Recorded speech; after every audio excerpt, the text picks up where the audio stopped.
Assalomu alaykum hurmatli obunachilar. 8-mavzu sonlarning imlosi mavzusidan uyga vazifalarni ko'ramiz. 32-mashq uyga vazifa.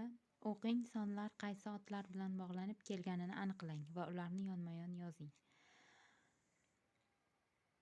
Bir mayizni 40 kishi bo'lib yer. Bir mayizni 40 kishi. Bir son 40 son. Bir mayizni, bir so'zi mayizniga, 40 so'zi kishiga bog'lanib kelyapti.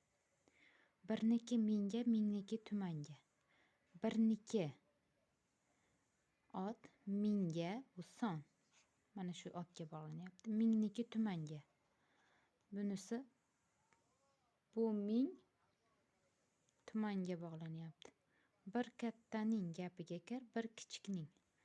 Bir kattaning, bir son, kattaning. Kimning? Kattaning. Bir kattaning, bu yerda bir kichikning bog'lanib kelyapti bir-biriga. Bilagi zo'r birni yiqar, bilimi zo'r mingni. Bilagi zo'r bu yerda birni, bilimi zo'r mingniga bog'lanyapti. Ya'ni bilagi zo'r deganda bu yerda bilagi zo'r odam tushuniladi, ya'ni inson. Bilagi zo'r inson birni yiqar, bilimi zo'r inson mingni.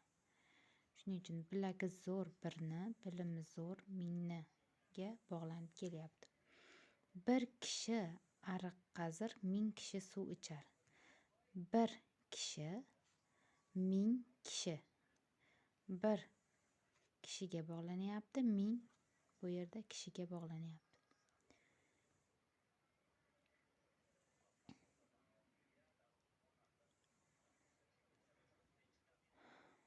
Mana shulardan iborat 32-mashg'imizni nimasi?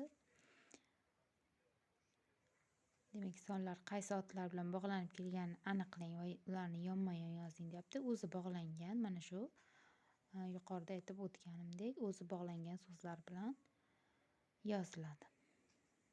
E'tiboringiz uchun rahmat. Keyingi darslarda ko'rishguncha xayr.